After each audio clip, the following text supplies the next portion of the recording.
ഹബീബായ റസൂലുള്ളാഹി സ്വല്ലല്ലാഹു അലൈഹി വസല്ലമ തങ്ങൾ പറഞ്ഞാൽ സ്വഹാബത്തിനെ വിളിച്ചിട്ട് ചെന്ന് ഞങ്ങളെ മുസ്ലിമീങ്ങളെ ചില രഹസ്യങ്ങൾ മക്കത്തെ മുശ്രിക്കീങ്ങോ ഒരാൾ എത്തുപാടിയിട്ടുള്ളൂ.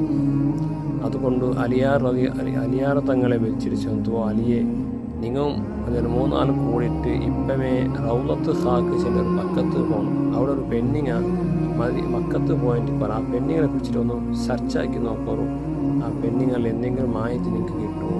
അങ്ങനെ ഉടൻ തന്നെ ബഹുമാനപ്പെട്ട അലി റളിയല്ലാഹു അൻഹു അടക്കമുള്ള 3-4 സ്വഹാബത്തുകൾ പുറപ്പെട്ടാലും ആ റൗളത്ത് ഹാക്ക് ചെല്ല ആ പക്കത്ത് എത്തിയപ്പോൾ ഒരു പെണ്ണിങ്ങ ഇങ്ങനെ പോകേണ്ടത് കണ്ടു. പിടിച്ചിട്ട് അങ്ങ് ചെന്നാറ്, നീ എന്തി പോയിട്ടുള്ളേ? ആ പെണ്ണിങ്ങ ഇങ്ങനെ എന്തോ എൻ്റെ അകത്തിട്ട് പോയിട്ടുള്ളേ.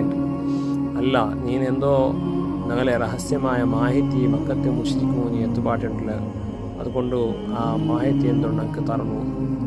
ആ പെണ്ണിങ് എന്തോ ഇല്ല ചെന്നപ്പോൾ ഇങ്ങ വെതരിക്ക് കൊടുത്തിട്ടു.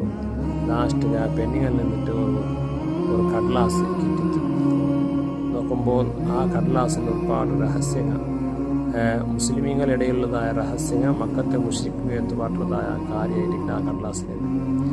അപ്പോൾ ആ പെണ്ണിനെ കൂട്ടിയിട്ടു റസൂലുള്ളാഹി സ്വല്ലല്ലാഹു അലൈഹി വസല്ലമ തങ്ങളെ മുട്ട വന്നാർ.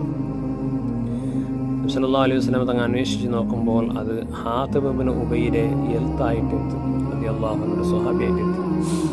അപ്പോൾ അദ്ദേഹമായിട്ട് ഈ രഹസ്യത്തെ എത്തുപാടിയത് ആ പെണ്ണികളെ മുഖാന്തരം. അപ്പോൾ സ്വഹാബത്തുങ്ങൾ വല്ലാത്ത അർസമത്ത് ബഹുമാനപ്പെട്ട ഉമർ റളിയല്ലാഹു അൻഹു ചെന്ന് ദഅനി യാ റസൂലല്ലാഹ് അദ്രിബൂനു ഉനുക ഹാദൽ മുനാഫിഖ്, ഈ മുനാഫിക്ക് ഞങ്ങളിടയിൽ മുസ്ലിമായിട്ട് നടിച്ചിട്ട് മുശ്രിക്കീങ്ങോ ഞങ്ങളെ രഹസ്യത്തെ എത്തുപാട്ടി കൊടുക്കുന്ന ഈ മുനാഫിക്കിടെ പെരടിനായ വെട്ടുകലയുടെ അഥവാ തലപാറുപാട്ടിന് നബി എനിക്ക് സമ്മതം തരുകൊണ്ട് റസൂലുള്ളാഹി സ്വല്ലല്ലാഹു അലൈഹി വസല്ലം തങ്ങൾക്കും തങ്ങളുടെ ഉമർ റളിയല്ലാഹു അൻഹു കേട്ട് പെർമിഷൻ കേട്ടു. അപ്പോൾ പിന്നെ റസൂലുള്ളാഹി സ്വല്ലല്ലാഹു അലൈഹി വസല്ലം ഹാത്തിബ് റളിയല്ലാഹു അൻഹു കേടുത്ത്, അല്ല ഹാത്തിബ് എന്ത് ചെയ്ത് ഇങ്ങനത്തെ ഒരു പണിയെടുത്തേ.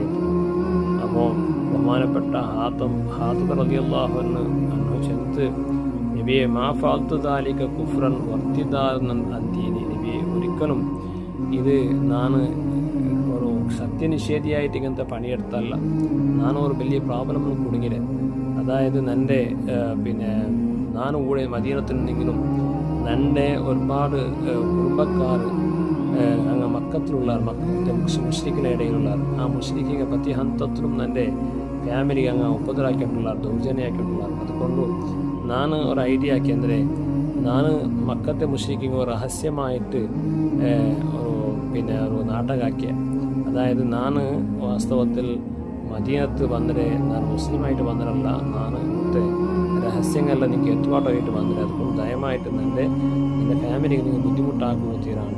ആ നിലയ്ക്ക് ഞാൻ ഒരു നാടകമാക്കില്ല, അല്ലാണ്ട് ഒരിക്കലും പിന്നെ എന്തല്ല ഇസ്ലാമിടെ മുസ്ലിമിങ്ങോ ഇസ്ലാമിക ദ്രോഹാക്കുന്ന ഉദ്ദേശം നക്കി എന്നിട്ടില്ല.